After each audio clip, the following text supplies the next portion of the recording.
Amém. Aleluia. É impressão minha ou está mais escuro do que o normal hoje? Está mais escuro mesmo? Vocês preferem mais escuro ou um pouco mais claro? Sim, tá bom? Você quer ficar no escuro? Não tem como fazer agora essa votação, né? Eu prefiro assim, então agora vai ser... Pode deixar assim. Amém.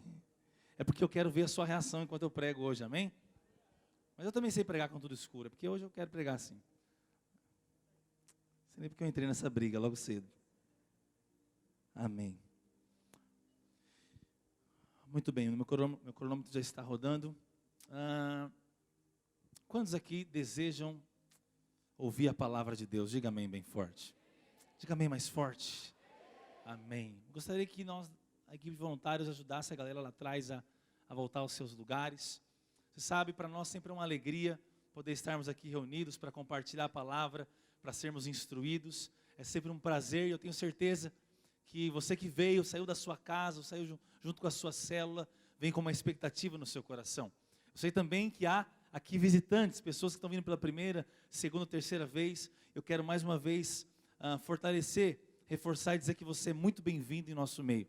Que você é uma alegria para nós receber você aqui e que talvez muitas coisas que aconteçam aqui você não compreenda profundamente. Mas saiba de uma coisa, nós somos uma família que Jesus uniu pelo sangue dele, para expressarmos a glória dele. E você vai perceber que há pessoas de tudo quanto é jeito aqui. Há pessoas que se vestem de tudo quanto é forma aqui. Há pessoas das mais variadas classes sociais, culturais, muitas idades diferentes. Temos adolescentes, temos jovens, temos redes diferentes. Mas uma coisa é fato, todos nós fomos lavados pelo sangue de Jesus e somos a família de Deus nesse lugar. Amém? Amém? Muito bem. Eu quero compartilhar com você hoje uma palavra que tem o tema de uns aos outros. Diga uns aos outros. Agora olha para quem está ao seu lado e diga assim: eu e você e todos nós.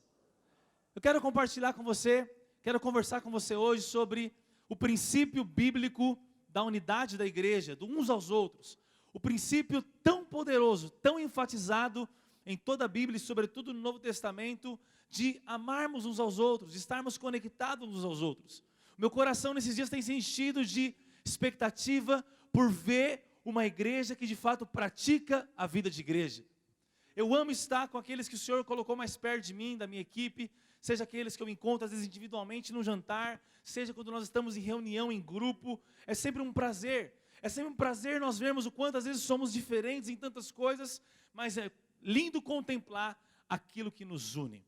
Olha para quem está ao seu lado novamente, não vou fazer isso a palavra inteira não. Diga assim: tem muitas coisas que nos diferem, mas tem uma coisa muito maior que as nossas diferenças, é aquilo que nos une, a vontade de Deus. Quantos podem aplaudir Jesus por isso? Isso é uma verdade. Você sabe, se tem uma coisa que me incomoda e que me entristece, mas não mais do que a Deus, é ver a igreja se matando. E essa palavra ela é para nós, eu até pedi para ela ser gravada também, porque eu creio que em algum momento ela pode ser útil para um contexto que nós vemos no Brasil e no mundo. Um contexto de muitas críticas, um contexto de muitos julgamentos, um contexto de que parece que a gente está mais tretado com quem está dentro do que com as verdadeiras brigas, que não é contra carne e sangue, que a Bíblia nos exorta. E às vezes nós estamos brigados com outras igrejas, com outros pastores, com outras teologias, mas tem algo ainda pior. Quando nós estamos dentro do mesmo contexto, dentro do mesmo prédio de igreja, a mesma família local inclusive, e ficamos mais focados no quanto somos diferentes, no quanto algumas coisas nos incomodam no outro, em vez de estar focado em amar e poder ser um canal de graça, de restauração e de edificação. E acredite, e esses dias inclusive o pastor Reinhard Hirtler, que esteve aqui conosco no seminário Não Há Limites, aquele pastor que profetiza, que é um grande homem de Deus, ele teve um sonho muito forte, em que Deus deu uma mensagem para ele começar, faz umas 2 semanas, ele mandou para algumas pessoas uma palavra de 1h30, eu ainda não ouvi tudo, mas estava meditando, em que ele mostra claramente que há uma guerra civil no meio da igreja, e que dizem que o diabo tem atacado muito o amor de uns aos outros. E cara, quando você ouve ele falando, você vê tanta coisa incrível se destrinchando, se manifestando. E quando eu olho para nós, como igreja, como corpo de Cristo, não só Dínamos, eu vejo o quanto é importante nós ensinarmos sobre isso, falarmos sobre isso. Já tem algum tempo que eu tenho meditado, até escrito sobre discipulado, sobre amar uns aos outros, sobre relacionamentos dentro da igreja. E eu creio que é o Espírito Santo mesmo me preparando e me instruindo também, porque eu creio que eu e você, nós somos uma das vozes de pacificação, de conciliação.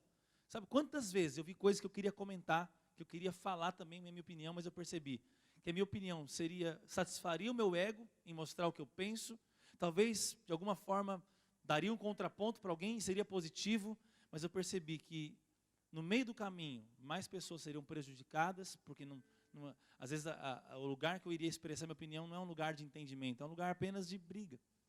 E quantas vezes eu me recolhi e eu, a longo prazo, vendo tanto de coisa que eu deixei de falar, com certeza tem algo negativo no que eu deixei de falar, que eu poderia ter falado e edificado alguém. Mas o Espírito Santo, e ele é minha testemunha que foi por conta dele, na hora de digitar, de escrever, me alertou. André, mais gente vai ser ferida do que curada. E não vale a pena.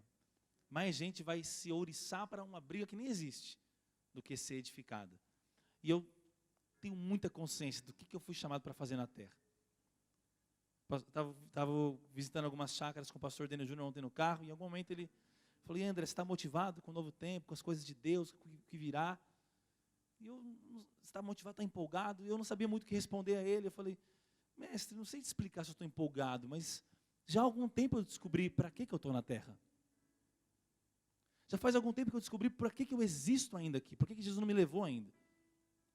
E eu sinto fazendo 100%.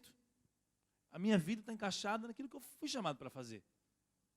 E vai ter um momento que eu vou estar mais empolgado, mas eu já sei por que eu nasci, o propósito pelo qual eu nasci.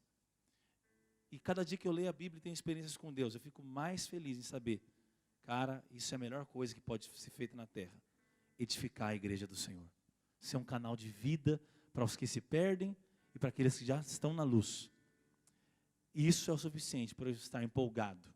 Mas mesmo quando eu não estiver emocionalmente empolgado, eu estar focado naquilo que o Senhor tem para a minha vida. Que você ore quando você lembrar de mim, para que eu mantenha a minha visão nisso, que é o propósito central. A Bíblia fala muito sobre uns aos outros. Diga uns aos outros. Existem um conjunto de instruções bíblicas, então é um conjunto de instruções, de ensinos, são várias citações, são mais de 20 citações, mas basicamente elas chegam a uma conclusão. Eu vou enumerar algumas coisas aqui, que se você pegar todos os uns aos outros do Novo Testamento, nós podemos definir, porque alguns são repetidos, alguns mais importantes, para a gente não ler um monte de texto aqui e perder muito tempo.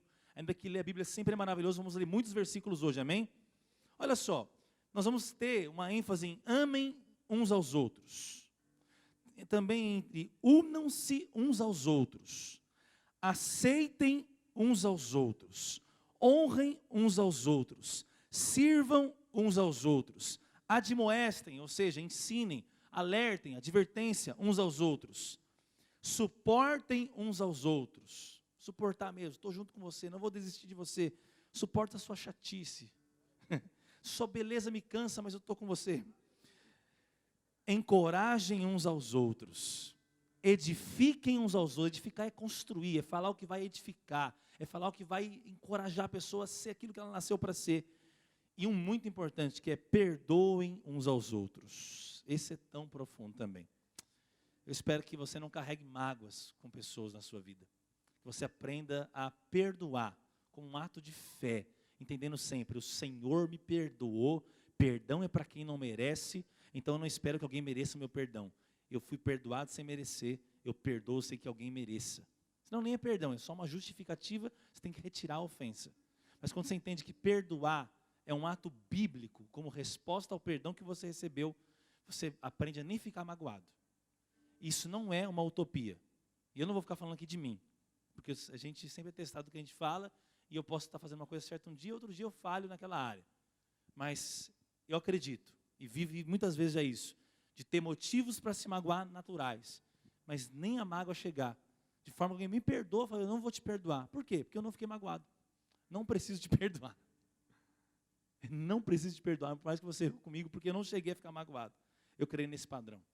Eu creio que Jesus não fica magoado com você. Amém? Porque Ele é amor, todo amor. Ele decidiu perdoar. E Ele manifestou o perdão dEle na cruz. Quantos podem dizer amém sobre isso? Há um versículo que é muito maravilhoso, que está lá em João 13, 34 a 35. Você pode abrir sua Bíblia, João capítulo 13. Abre lá, seja no seu celular, seja na sua Bíblia física. Você não tem o costume de andar ou trazer para o culto a sua Bíblia. É um ótimo costume, mesmo com a tecnologia, você portar aí a sua Bíblia. Aqui no meu esboço eu preferi escrever esses alguns versículos para eu não ficar aqui abrindo. João 13, 34 e 35, nós temos também a projeção. Um novo mandamento vos dou, que vos ameis uns aos outros, como eu vos amei a vós, que também vós uns aos outros vos ameis. Nisto todos conhecerão que sois meus discípulos, se vos amardes uns aos outros. Olha só, aqui nessa versão, com isso todos saberão que vocês são meus discípulos, se vocês se amarem uns aos outros. Diga assim, amor. O texto é muito claro. Aqui diz que todos vão conhecer que nós somos discípulos de Jesus por uma característica, o amor. Eu não vou aqui definir hoje, uma pregação não é nem sobre perdão, nem só sobre amor. Mas se você olhar em 1 Coríntios 13, as qualificações do amor, você vai perceber que muitas vezes nós falamos que amamos, mas nós não praticamos o amor. Nós mais praticamos outras coisas, mas eu não quero ficar aqui te acusando, te condenando. Só quero dizer, essa é uma verdade bíblica maravilhosa. O Senhor nos chama a amar. Jesus disse, olha, é um mandamento, é uma ordem, é de Jesus. É uma lei que está no nosso coração. Não é a lei de Moisés a fim de você se justificar. Não é a lei na verdade, de Deus que Deus deu através de Moisés. Não é essa lei. Embora essa lei também, os seus princípios, os seus preceitos, vão ser impressos no nosso coração, porque expressa o caráter de Deus. Mas agora eu não preciso praticar para ser amado por Deus. Você sabe disso. Não é sobre isso que eu quero falar hoje com você. Mas o fato é uma direção clara de Jesus para nós, é uma ordem clara de Jesus para nós. E Ele nunca vai nos ordenar, nunca vai nos comissionar a fazer algo que Ele também não nos capacite. A Bíblia fala que no nosso coração foi derramado o Espírito Santo para podermos amar. Quantos podem dizer amém sobre isso? Oh, isso é maravilhoso. Em 1 João 4,16 diz, 1 João, a carta 4,16, e nós conhecemos e cremos no amor que Deus nos tem. Deus é amor, e quem está em amor está em Deus, e Deus nele. Então a evidência que eu estou em Cristo, e Cristo está em mim, é o amor. É o amor. E esse amor vai fluir através de nós. Quantos podem dizer amém sobre isso? Isso é maravilhoso. Em 1 João 4, ainda o versículo 7 e 8 diz, amados, pouco antes do 16, 7 e 8, amemo-nos uns aos outros, porque o amor é de Deus, e qualquer que ama é nascido de Deus, e conhece a Deus. Aquele que não ama não conhece a Deus, porque Deus é amor. É uma definição de Deus, é uma definição incrível da expressão de Deus. Em Apocalipse 2,4 diz, eu tenho contra ti, Jesus dizendo para a igreja, que vocês abandonaram o primeiro amor. Então esse primeiro amor, que é o amor de Deus por nós, que vai resultar claramente, objetivamente, no amor uns pelos outros, é algo que o Senhor espera, pela graça de Deus em nós. E eu acho incrível, quando eu leio algo, que eu sei que Jesus conta com o que eu pratico, eu fico muito feliz, porque eu sei que Ele não faz uma ordem, e fica vendo se eu vou errar ou acertar para me punir ou abençoar. Aquilo que Ele nos direciona a fazer, Ele mesmo é a resposta. Ele gera o querer e o realizar. E a Bíblia é muito clara aqui. E por que eu estou falando isso? Porque uns aos outros, tudo que eu vou falar aqui hoje, ele é sustentado pela essência e pelo princípio de amar. Diga amém por isso. Isso é muito poderoso. Então é muito importante entendermos isso. Você sabe, tem algumas coisas que a gente precisa entender, que é só na introdução, antes de eu entrar naquilo que eu quero falar mais precisamente, mas é importante para você compreender. Algumas conclusões para você entender o amor que eu estou pregando e uns aos outros. Quantos estão comigo? Diga amém. Olha só, muitas coisas você já sabe, ou quase todas. Só ama com esse amor ágape incondicional. O que é o amor ágape, pastor André? Para quem não entende o que é essa palavra ágape. Ágape é uma palavra no grego, que é uma das traduções para o amor.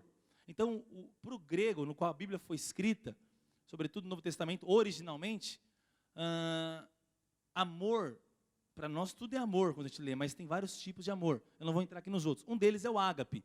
O ágape é o amor incondicional. O que é o amor incondicional? É o amor que não depende da atitude do outro. É um amor que tem a ver com quem está amando. É o amor incondicional, não depende de condições. Eu não amo você como uma resposta do seu merecimento. Eu amo porque eu decidi amar. O amor ágape, que é o amor de Deus, é o amor com que Deus te ama. Feche seus olhos e diga assim: Jesus, obrigado, porque o Senhor me ama incondicionalmente. Então, deixa eu te falar, só ama com amor ágape, esse amor incondicional, quem teve revelação e experiência com o amor de Deus. O amor de Deus é a fonte original do amor incondicional. Não existe esse amor fora de Deus, amém? Então, é impossível alguém amar incondicionalmente o outro, o próximo, sem ele se sentir amado. Então, é muito importante você sempre, nunca fique, estou de saco cheio de ouvir sobre a graça e o amor de Deus. Nunca cometa um absurdo desse. Seja sempre faminto por ouvir o quanto Deus te ama. Medite nisso todo dia, porque isso é a matéria-prima, é a fonte para você conseguir amar. Quantos podem dizer amém? Outra coisa, permanece de fato no exercício do amor, ou seja, praticando esse amor com os outros, aquele que se mantém exercitando também no amor de Deus. Eu acabei de falar. 3, quem revela esse amor é o próprio Espírito Santo. Você não tem esse amor só ouvindo falar de Deus. É algo que o Espírito Santo, o agir dele, a revelação dele produz. Por mais que você entenda a matemática do amor de Deus, entenda a palavra que significa incondicional, isso não significa revelação. Amém? Obrigado pelo amém. Na nova aliança, Deus não está exigindo ser amado, mas Ele espera que cada cristão busque no Espírito Santo a revelação do quanto é amado, e aí o amor a Ele é uma consequência. 5, o amor paternal de Deus é o combustível da fé. Em Romanos 5,5 está escrito que o amor de Deus está derramado no coração do cristão através do Espírito Santo que nele habita. Então, o amor paternal de Deus está derramado em nosso coração pelo Espírito Santo, e ele é o combustível da fé. A Bíblia diz que a fé atua pelo amor. Quantos querem ter uma fé inabalável? Diga amém bem forte. Quem quer, diante de qualquer circunstância, seja doença, escassez, calúnia, problema em casa, qualquer tentação, talvez uma falha, pecou de novo naquela área, quem deseja, independente de qualquer circunstância, se manter na fé. O que é fé? É certeza, convicção. A fé cria uma atmosfera de conquista, de avanço. A fé, ela é a provisão de Deus para suportar o presente, mas também construir o futuro. Se você quer, como você respondeu, se manter na fé, você precisa entender o que alimenta a sua fé é o amor. A fé atua através do amor. Ou seja, quando eu me sinto amado, eu sei que Ele me ama incondicionalmente, um amor sobrenatural, um amor que eu não conheci nem da minha mãe e do meu pai, mais profundo, porque a Bíblia diz ainda que a sua mãe e seu pai te abandonem, Ele jamais te deixará, Ele te ama profundamente, amém? Quando você tem isso, você tem fé. Outra coisa importante de você entender, dentro dessas conclusões, é muito estranho nós sermos cheios do Espírito Santo, dizer eu me enchi do Espírito Santo, e nós não termos a manifestação do amor uns pelos outros, porque se Deus é amor, estar cheio de Deus é estar cheio de amor. E o amor, ele não significa concordar com todo mundo, não significa você ser bonzinho com todo mundo, não significa isso. Significa você conseguir olhar para as pessoas com um olhar de ternura, de amor, de uma disposição de falar, mano, eu estou aqui. E você, em vez de julgar, em vez de condenar, em vez de falar mal, você sempre entender, se eu amo, eu quero o melhor, eu quero o bem. Eu não quero rivalizar com alguém, eu não quero competir com alguém, eu não quero diminuir alguém, eu não preciso falar mal de alguém para ressaltar minha virtude, eu falo do defeito do outro. Se eu amo, eu vou olhar para qualquer um, até aquele que me afrontou, até aquele que não é do jeito que eu gosto, até aquele que me irrita. Eu falo, Senhor, eu te irritei muito mais do que esse irmão me irrita, e o Senhor me perdoou, e eu tenho o seu Espírito Santo, eu tenho a capacidade de amar. Descobri que falou mal de mim. Acredite, por mais que falem mal de você, não falaram tudo ainda. Você sabe, mais do que a pessoa que falou mal, que além daquilo geralmente ser verdade, é muito pior do que aquilo segundo a carne. Mas você tem que também entender que como Deus te olha, como Ele te enxerga, e quando você sabe como Deus te enxerga, você consegue enxergar o outro. Não como superior, porque olha o que a Bíblia diz, considere o outro superior a você. Se você praticar só isso na vida, estava resolvida a vida da igreja. Resolvendo a vida. Se você olhar para quem está do seu lado, ou qualquer cadeira que esteja aqui, e falar, ele é superior a mim. Então eu vou servir, eu vou honrar, eu vou amar, vou falar bem, vou estar disposto não a quebrar a vida dele, mas a abençoar a vida dele. Já todos os problemas estariam resolvidos. Só esse versículo sendo praticado. Eu sou pastor, se olhar para você, porque eu não pratico 100% isso, entender que você é superior a mim, no sentido meu, não é porque alguém é superior de fato, é para você considerar. Porque Deus já sabia sobre o orgulho. Deus já sabia sobre o nosso ego, que poderia atrapalhar toda a edificação da igreja. Quantos estão entendendo? Diga amém. Agora, bem prático, para uma vida bíblica de uns aos outros, nós precisamos de 3 experiências que eu quero compartilhar. 3 experiências que eu creio que é importante você entender. Diga assim, 3 experiências que me levam a viver uns aos outros. Então, as 3 experiências que eu vou compartilhar com você aqui. As 3 experiências que eu vou compartilhar agora com você, elas dizem respeito, você que está anotando, meditando, a revelações, a experiência que eu tenho com Deus, que vão ser a plataforma perfeita para na hora que eu não quiser, na hora que minha carne está pedindo para eu não amar, eu não viver uns aos outros, eu não viver a vida de igreja, essa revelação me faz nessa hora parar e falar, eu creio diferente disso. Porque todos nós, eu e você, vamos ser tentados muitas vezes, na ausência dessas 3 experiências, a destruir em vez de edificar a igreja. A atrapalhar em vez de cooperar na construção da família de Deus na terra. Mas essas 3 experiências, vindo como uma experiência de revelação e pessoal com o Espírito Santo, vão te capacitar a, em qualquer momento que você está tropeçando para quebrar a igreja, para prejudicar a vida de alguém, isso vai colocar uma trava na sua língua, uma trava na sua mente, vai fazer você praticar o amor ágape e você viver o que Deus tem para você. E aí todos verão que nós somos discípulos de Jesus. A primeira revelação, a primeira experiência que tem que ter se despojar do individualismo. O que é se despojar? Se despir, largar o individualismo. Diga assim, individualismo. Por que isso é tão importante? Por que o individualismo, ou seja, você no centro, você só preocupado com você só centrado em você mesmo, isso é um dos maiores inimigos de uns aos outros. É impossível um individualista, um egoísta, alguém centrado em si mesmo, armado em si mesmo com os próprios sonhos, com os próprios desejos, somente comprometido com o próprio propósito. Quem só está comprometido com si, quem só está comprometido em achar o seu lugar ao sol, achar onde ele vai amarrar o burro dele, quem só está comprometido com a própria vida, e aí ele coloca em nome dele o foco, o dinheiro, a ideia, tudo, e tudo ele faz com uma intenção de retorno pessoal, esse está vestido do individualismo. Mas o que está despojado do individualismo é aquele que enxergou por revelação o que é a igreja, o que são os outros, a importância dos outros. Ele teve uma experiência com a cruz, no qual ele viu Cristo se esvaziando da sua própria glória.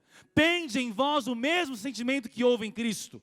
Mesmo sendo Deus, ele abriu mão da glória. E é uma direção, não é só contemplar que ele se esvaziou, é uma direção, eu me esvazio. Então o que é se esvaziar, como Cristo se esvaziou? É se despojar do individualismo. A obra da cruz foi com você como um alvo. Embora o centro de tudo que acontece é o próprio Deus, é a vontade do Pai no coração de Cristo tinha um alvo, você. Ele foi exaltado depois de fazer isso, mas ele diz que ele verá o fruto do seu penoso trabalho, o fruto do trabalho de Cristo, no qual ele se alegra, é ver você alcançado pelo trabalho dele. Mas a lógica do mundo é eu trabalhar em função da minha alegria. A lógica do reino é eu trabalhar em função do outro. Não é tão simples quanto parece. É uma das coisas mais difíceis da vida. E infelizmente, tem mais cristão vivendo em função de si do que em função dos outros. É mais prático, está na moda, dá resultado rápido, mas infelicidade no futuro. É aquela mentalidade, se eu não correr atrás do meu, quem vai correr atrás do meu?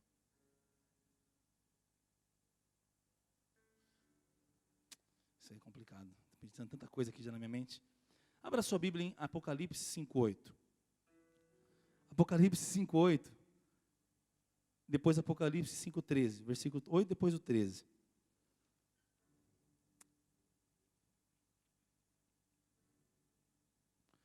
Apocalipse 5:8 diz assim: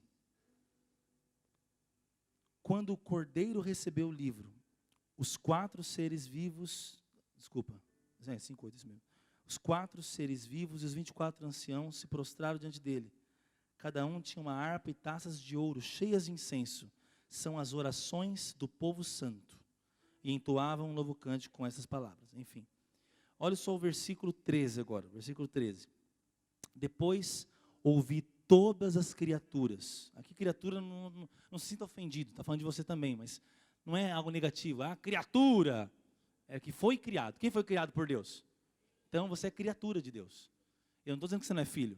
Todo filho também foi criado, então é uma criatura, tá? Então não fica ofendido não, porque a geração é mimimi, não é fácil. Eu sei que você não é, amém? Então depois eu vi todas as criaturas no céu, na terra, debaixo da terra e no mar cantarem.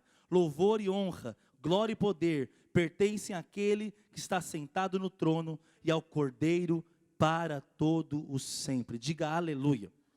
Esses 2 versículos mostram você na Bíblia. Para você que acha que por mais antigo que são as escrituras sagradas, não falam de você especificamente, você está enganado.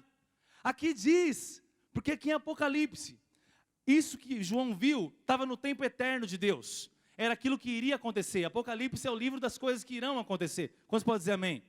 Então ele viu o futuro e viu a gente. E olha só, tem 2 coisas incríveis aqui. Aqui tem a sua oração, no meio de uma taça de ouro, misturado com todas as outras. E aqui também tem a sua voz, só que não dá para saber que é a sua voz, é misturado com todas as outras. Sabe o que é interessante? A gente está ouvindo tanta coisa, que uma afirmação dessa deixa todo mundo quieto. Mas se eu falasse que a sua voz é única, e ela vai ser ouvida individualmente, você diria amém. Se eu falasse que a sua oração é única, e só ela enche o incenso que volta, vocês ficariam felizes. Porque a gente está acostumado a ouvir sobre uma individualidade com que Deus nos ama, que às vezes desconsidera que Deus nos ama como um corpo. A sua oração é mais uma oração de todo o corpo de Cristo. Isso não te alegra.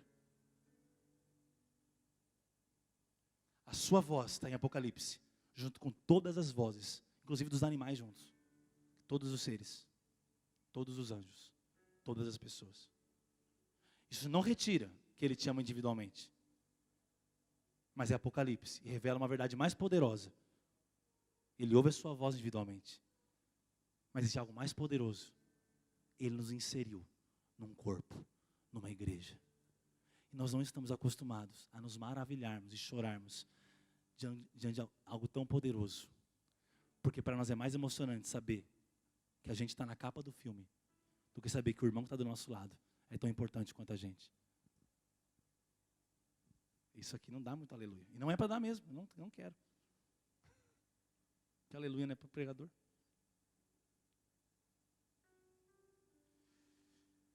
Sabe o que é interessante? Alguns se ofendem com essa afirmação. E eu fiz de propósito. Porque muitas pessoas têm se tornado ídolo de si mesmo. Nós vemos uma geração de coisas construídas em torno de uma personalidade. Nós temos almejado coisas em torno de nós. Nós temos sonhado com coisas que Deus está fazendo na terra. Mas no nosso sonho, a gente não consegue ver outro na capa. Só que só tem uma capa. Para todo mundo. A gente olha para as páginas do Velho Testamento, que é Bíblia, que é maravilhoso. E você vê uma dispensação específica. Em que de tempos em tempos, alguém era a voz de Deus. Mas os caras ficaram emocionados quando um dia alguém profetizou. Esse espírito, Joel profetizou. Esse espírito que vocês estão vendo estava só sobre Joel naquela hora. Ele era o profeta do momento. Esse espírito que estão vendo sobre mim será derramado sobre toda a carne. Naquela época, isso era uma revelação poderosa. É o que todo mundo queria. E é o que Deus cumpriu em Pentecostes. E é o que nós vemos hoje. Então, nos últimos dias, antes de Jesus voltar, não é o mover de um homem, de uma personalidade. É o mover de toda a igreja. É o mover de todo o corpo. É o Espírito derramado sobre eu que estou pregando, sobre você que está ouvindo. E um dia você está pregando e eu estou ouvindo. Porque é a glória do corpo de Cristo. Porque no final, os 2 versículos mostram: as orações sendo derramadas, e depois todas as vozes dizendo: somente a um é a honra, somente a um é a glória, e todo o poder, e todo o domínio é a Deus, e ao Cordeiro que foi morto, e que hoje vive, e eu me alegro em saber que a minha voz vai estar junto, que a minha oração está junto, porque nós somos um só no Senhor, nós somos a igreja.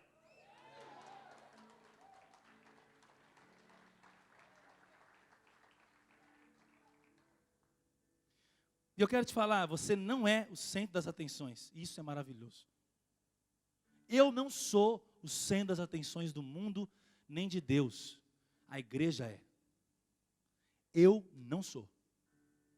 E você não é, mesmo que te pregam o contrário. Mas se você vier com um versículo que prova, você me mostra. Eu falei o centro das atenções.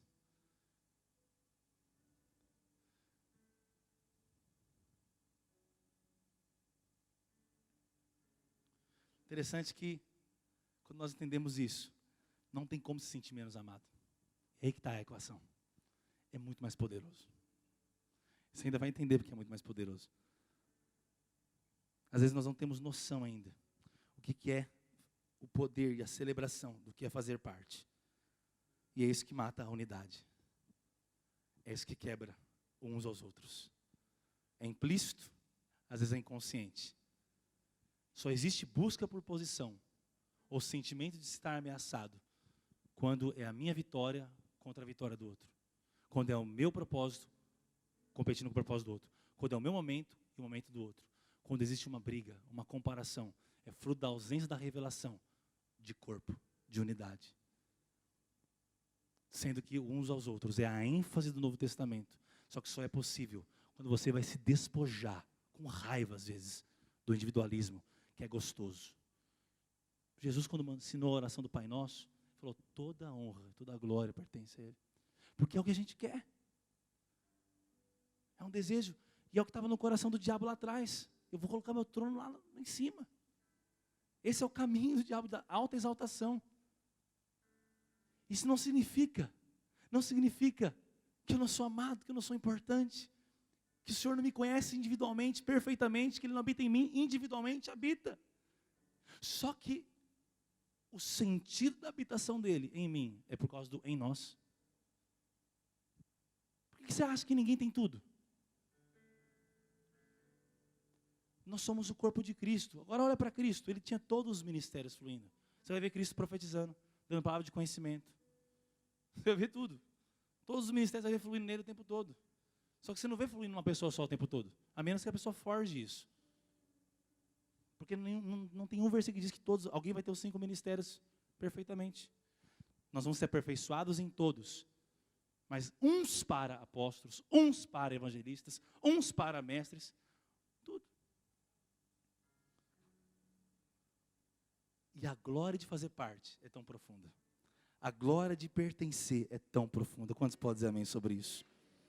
Você sabe, outra coisa, outra experiência nós temos que ter, é entender o que de fato é sagrado. Diga assim: entender o que de fato é sagrado. Isso é muito importante. Abra sua Bíblia em Efésios 5, 29 a 30. Muita gente vê a experiência, um parênteses aqui, enquanto você abre aí, Efésios 5, enquanto eu abro também, 29 a 30. Muitos não compreendem, pode parar aí, 29 a 30, eu vou ler daqui a pouco. Que a experiência de Jesus e Pedro tem a ver com Pedro, mas tem a ver com a igreja.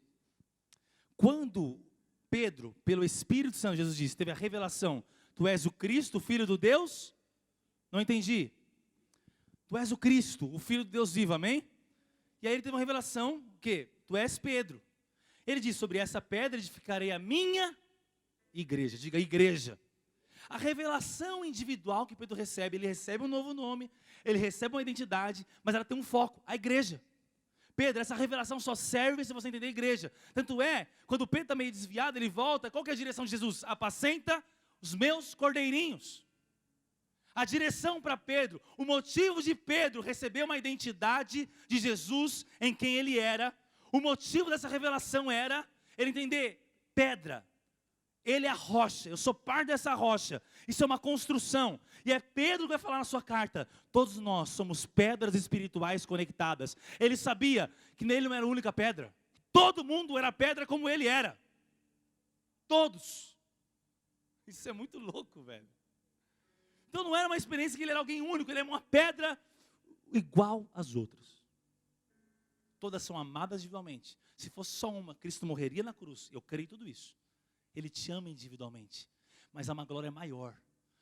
Ei, a Bíblia diz que o mistério que esteve oculto entre os séculos foi revelado, não é Cristo em você, é Cristo em nós. Olha aqui, Efésios 5, 29 e 30. 5, 29 e 30. Ninguém odeia o próprio corpo, mas o alimenta e cuida dele, como Cristo cuida da igreja.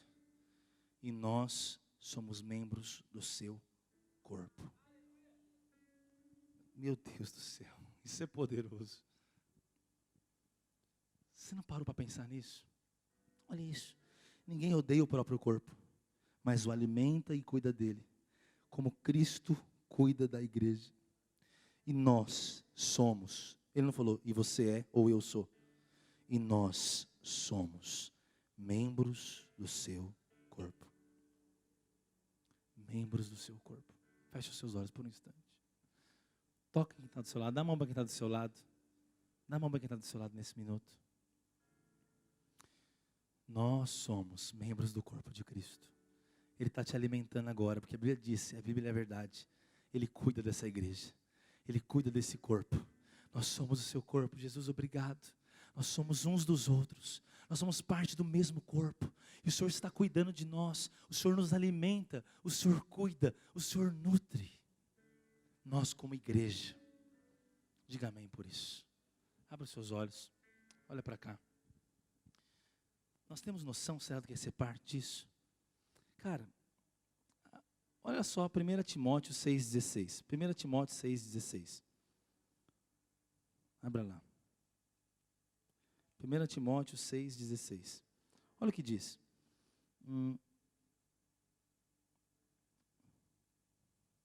Olha só.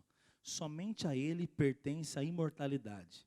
E ele habita em luz tão resplandecente que nenhum ser humano pode se aproximar dele. Ninguém jamais o viu, nem pode ver. A ele sejam honra e poder para sempre. Vou ler de novo. Você não consegue mais se arrepiar ouvindo isso. Somente a ele pertence a imortalidade. Ele habita em luz tão resplandecente que nenhum ser humano pode se aproximar dele. Olha o que a gente acabou de ler, que a gente é membro do corpo dele. Mas que naturalmente, ninguém poderia se aproximar de Deus. Por quê? Porque ele diz que é uma luz, olha só. Ele habita em uma luz tão resplandecente. Cara, nós estamos a 150 milhões de quilômetros do Sol. Nós estamos muito longe do Sol. E você não consegue olhar, fitar o Sol. Você não consegue encarar o Sol e dizer, meu olho não vai arder.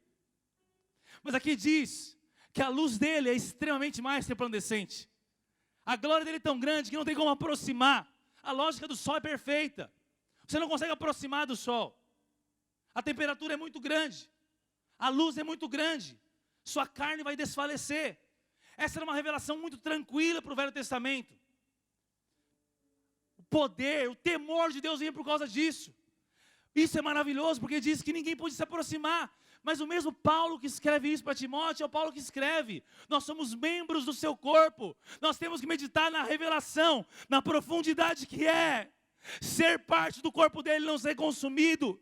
Essa é uma implicação da obra do Calvário, da morte dele na cruz. Ser inserido em Cristo. Todos queriam ver isso. Isso é uma loucura para o Velho Testamento. Por isso é um escândalo para o judeu que conhece esse Deus, mas tem que conhecer de longe. Tem que ver sangue sendo sacrificado, derramado no altar, para poder ter a consciência de que Deus cobriu o pecado, mas saber que não pode se relacionar com ele. E não tem a ver com a maldade de Deus. Deus é bom sempre, sempre. É uma questão de naturezas.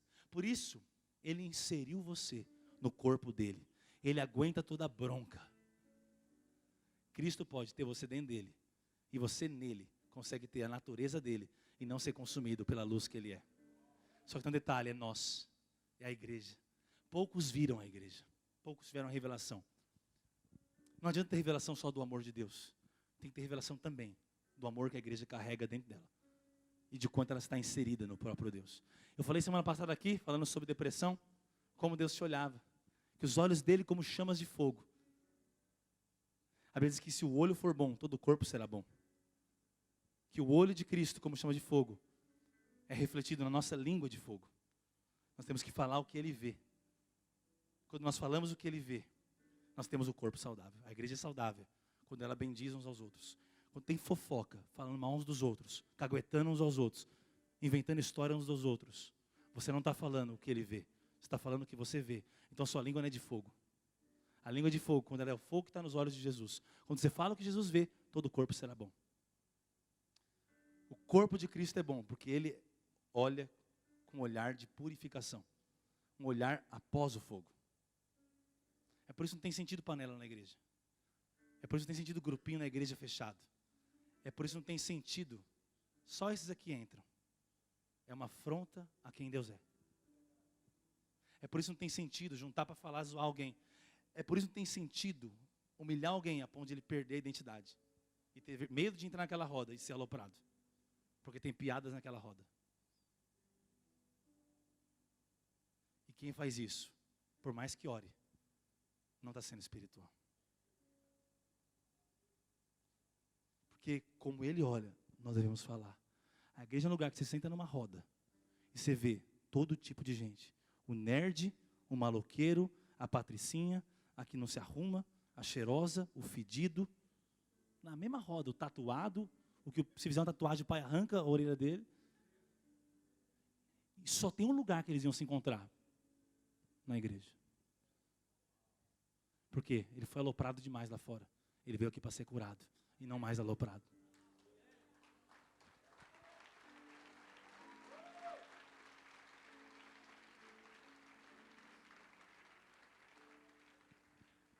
Aqui vai ter na mesma célula. Alguém dizendo Lula livre e Bolsonaro. E se isso é motivo de você amar menos alguém, você nem sabe o que é amor ainda.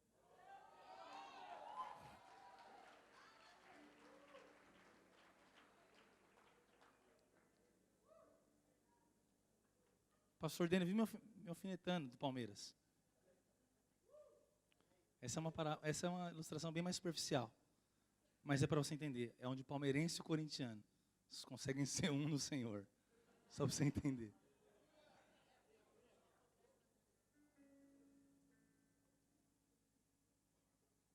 Eu acredito que eu posso ver o Corinthians ser campeão. Não ficar feliz com o Corinthians. Mas eu amo tanto o pastor Deno, que eu vou ver ele feliz e fico feliz com a alegria dele. No motivo eu não me alegro. Mas eu me alegro com a alegria dele, mesmo quando é o Corinthians que ganha. E eu já senti essa alegria. É? Não, mas eu entendo. Nem todo mundo teve a revelação ainda, Caio. Fica tranquilo.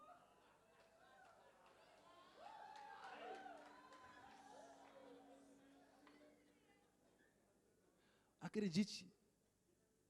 Ele pode me zoar sobre o Mundial. Mas quando ganhar, e vai ganhar, e vai ter uma tatuagem aqui do troféu do Mundial, ele vai ficar feliz por mim. Não pelo Mundial, pelo Palmeiras. Porque me ama. E não é brincadeira, isso aqui não é zoeira. É profundo isso. Ah, mas isso é supérfluo, isso é superficial. Aquilo que te alegra ou te entristece não é superficial para quem te ama. Mesmo que seja no nível superficial, humanamente falando. Cara, Efésios 5:32, olha o que diz. Quantos estão comigo? Diga amém.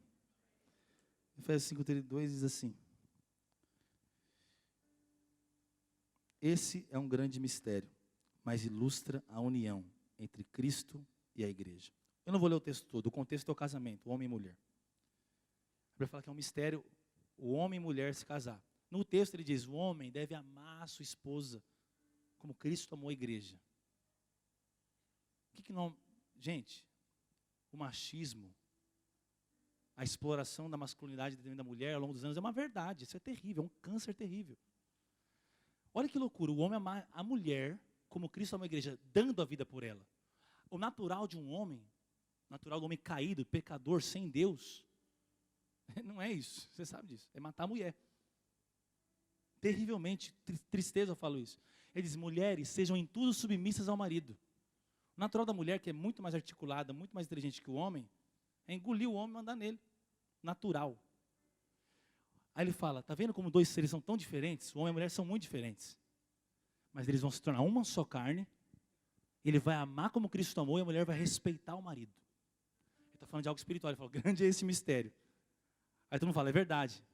Aí ele fala, não estou falando disso. Estou falando de Cristo e a igreja. É tão diferente. Não era para estar junto nunca. Ele é tão santo, a gente tão sujo. Ele é tão glorioso, a gente tão escasso. Ele é tão rico, a gente tão pobre. Ele é tão abençoado, o homem tão amaldiçoado. Mas a cruz uniu Cristo e a igreja. Você nele, nós somos o corpo dele, nós temos a natureza dele, nós temos o amor dele, nós temos a unção dele, nós somos um. É um grande mistério, é muito difícil imaginar isso, mas é a verdade de Deus. Isso é poderoso demais. Abra sua Bíblia em 2 Coríntios, vai ficar mais forte aqui, fica tranquilo, vai terminar forte o negócio. 2 Crônicas 7, 1 a 3. 2 Crônicas 7, 1 a 3. 2 Crônicas 7, 1 a 3. Olha só. Quando Salomão terminou de orar, desceu o fogo do céu, queimou os holocaustos, os sacrifícios, e a presença gloriosa do Senhor encheu o templo. Os sacerdotes não podiam entrar no templo do Senhor, pois a presença gloriosa do Senhor havia enchido o templo. Olha o 3 também. Quase todos os israelitas viram o fogo descer, e a presença gloriosa do Senhor encheu o templo. Prostraram-se com o rosto no chão, adoraram e louvaram o Senhor, dizendo, Ele é bom, o seu amor dura para sempre. Diga aleluia. Deixa eu contar um negócio aqui, vamos imaginar essa cena. O templo estava sendo inaugurado, um templo glorioso, muito dinheiro foi investido. O rei Davi, que era o pai de Salomão, antecessor a ele no reinado, investiu tudo, os homens investiram tudo. Foi uma oferta gigante. Salomão era o rei do momento, o homem mais sábio. A construção maravilhosa. E aí quando eles vão inaugurar o templo, ele está orando. A Bíblia diz que o fogo desce, eles viram o fogo. Só que diz que ninguém pôde ficar dentro do templo, ninguém pôde. Os caras caíram no chão fora do templo. No templo não tinha ninguém. Você viu essa imagem numa foto tudo errado. E deixa eu te falar, todos quantos viram, estavam prostrados ao chão, dizendo, Ele nos ama. Porque eles viram a presença gloriosa. Aquilo ali foi um negócio raro. Só tem uma menção dessa no Velho Testamento, desse jeito aqui, só aconteceu essa vez. Imagina que louco isso, todo mundo viu fogo puro mesmo, fogão lá no céu. E desceu no templo, fumaça, o bagulho ficou louco. Vamos falar a verdade aqui. Por quê? Porque era o templo. Só que o Velho Testamento tem uma sombra. É só o quê? Uma alegoria. Deus estava respaldando, queimando, purificando, consagrando o templo. Se você ao ouvir isso, fica pensando, nossa, por que eu não nasci naquela época e não estava lá? Se você contempla essa experiência do Velho Testamento, pensando isso, você ainda não viu, não teve revelação do que é o templo do Senhor hoje. Ninguém pôde ficar lá dentro. Hoje, Ele mora dentro de nós e nós moramos nele. Ele falou, esse templo aqui, é o mesmo templo, esse mesmo lugar. 2 Crônicas, Jesus entra e fala, não vai ficar pedra sobre pedra que vai ser derrubada. Ele fala, ele vai ser derrubado em 3 dias. E vai ser levantado de novo. Ele está falando, é isso aqui que é o templo, o meu corpo. O meu corpo vai ser traspassado, moído, derrubado. Mas ao 3º dia vai ressuscitar, glorificado. Por que você acha que a Bíblia diz, Paulo diz que o homem é a glória de Deus? Porque o corpo glorificado de Jesus é o corpo com você incluído, o homem. Agora o corpo glorificado de Jesus, é isso aqui que eu estou olhando. É a igreja. É uns aos outros. Agora deixa eu falar um negócio. Você acha que alguém, ou se você estivesse naquela época, 2 Crônicas, você teria coragem de pegar um martelo, depois de ver o fogo descendo, a glória descendo, a fumaça enchendo, você ia ter coragem de ir bater naquele templo? Porque você viu, Deus está naquilo. Você acha Por que você acha que foi isso que fez os caras querer matar Jesus? Porque ele falou que ia derrubar aquele templo. Eles sabiam, eles não estavam no dia. Foram muitos anos depois.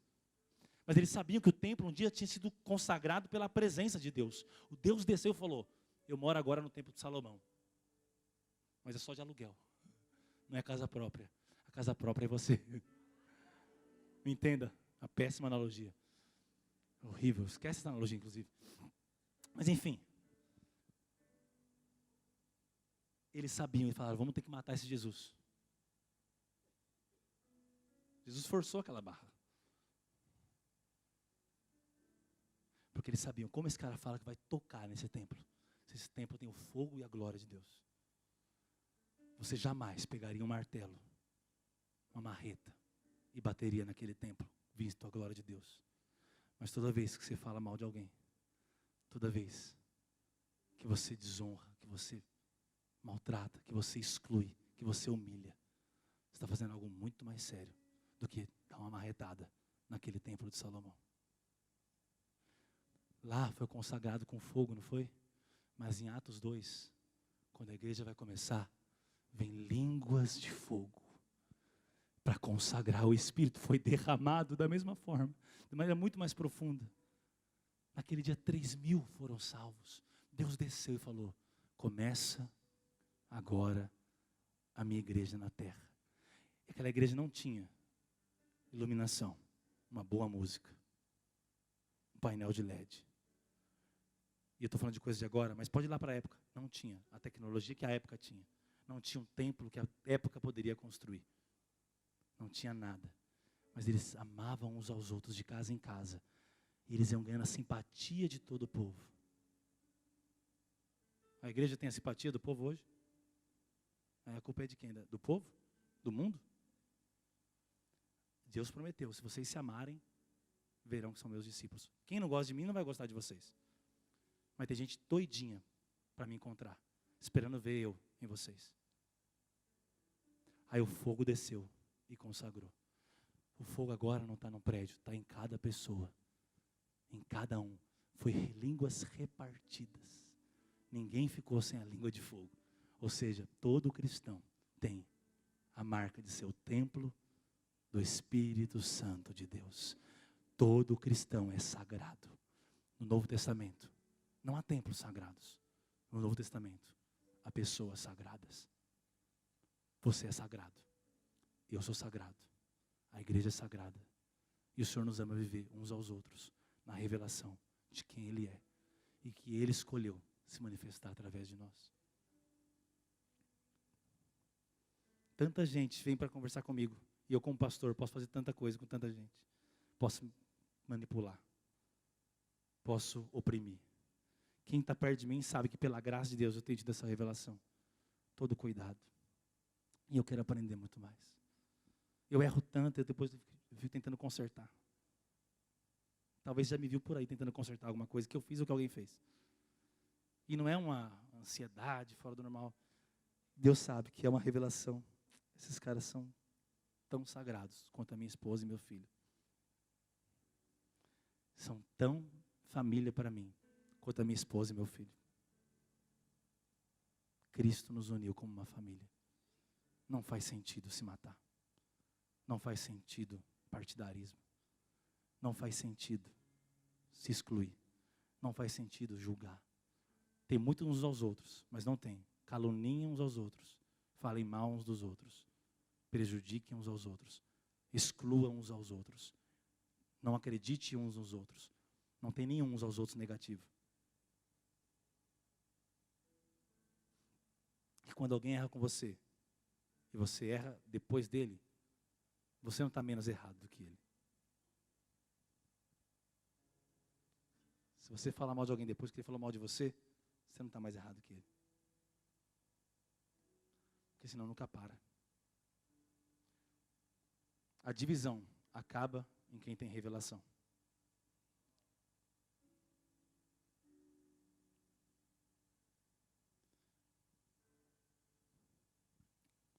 Efésios 2, 19.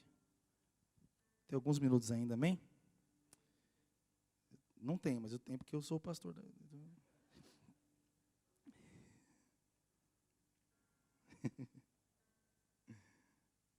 Eu não vou poder não terminar esse sermão, amém?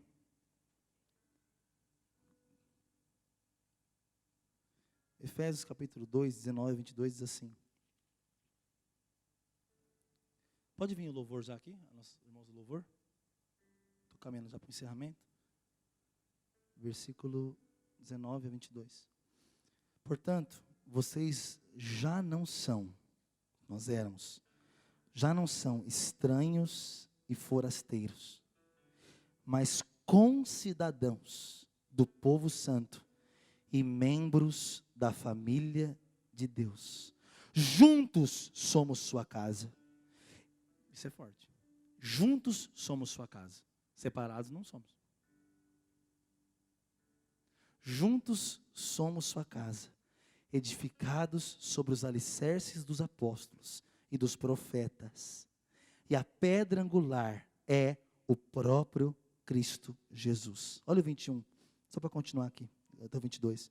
Nele somos firmemente unidos, constituindo um templo santo para o Senhor. Por meio dele, vocês também estão sendo edificados como parte dessa habitação, onde Deus vive por seu Espírito. Não é frase de efeito, é aqui que Ele mora. É aqui que Ele vive. Cristo vive em nós, Cristo vive na igreja. Aqui diz que você e eu fomos constituídos por uma ordem de Deus, membros do mesmo corpo, a família de Deus, uns aos outros. É esse Deus vivendo por meio de você, em corpo que é dele. Por isso que Cristo é tudo em todos. Por isso que não há espaço para vanglória, para vaidade, para os projetos pessoais estarem na frente de um projeto geral da igreja, do corpo, do propósito de Deus. Se nós tivermos revelação disso, nós vamos falhar ainda. Mas é outra coisa, é outra pegada, é outro coração, é outro encargo. Porque o amor nunca falha, o amor sempre vence. O amor vai conectando, o amor vai diluindo tudo numa coisa só. De forma que nós somos um, cara. O sofrimento de um é o sofrimento do outro. A alegria de um é a alegria do outro. Eu sei que isso não é uma utopia, porque Deus não trabalha com utopia. Deus trabalha com propósitos que podem acontecer. Através da graça dEle.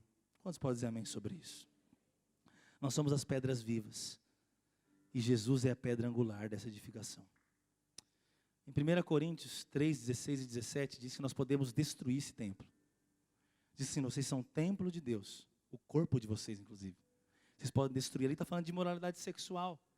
Mas a Bíblia fala também que você vai receber por meio do bem ou mal que fez pelo corpo. Então dá para fazer mal para o corpo de Cristo. Quando? Quando você fala. Quando você destrói. Olha o que diz em Tito, capítulo 3, versículo 10. Você nem sabe talvez que existe esse livro da Bíblia, né? Tito. Brincando, viu, gente? Tito, capítulo 3, verso 10. Olha o que diz. Se alguém tem causado divisões entre vocês, advirto-a uma primeira e uma segunda vez. Depois disso, não se relacione mais com ele.